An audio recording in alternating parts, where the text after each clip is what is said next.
How to improve gaming performance for Windows PC quick fix. So hey guys, welcome to this tutorial. In this tutorial I'll be quickly guiding you through the easiest step on how you can fix performance issues, especially of FPS drops in your video games that you are playing in Windows.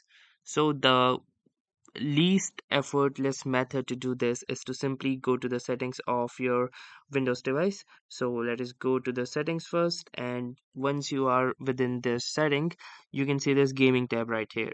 So simply click onto this gaming tab, and within the gaming tab you can see these three options, and the last option is the game mode, which basically optimizes your PC for play.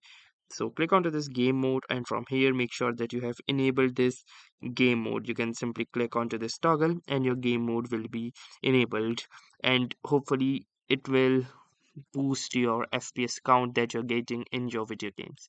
So that was all for this tutorial. Thanks for watching and have a nice day.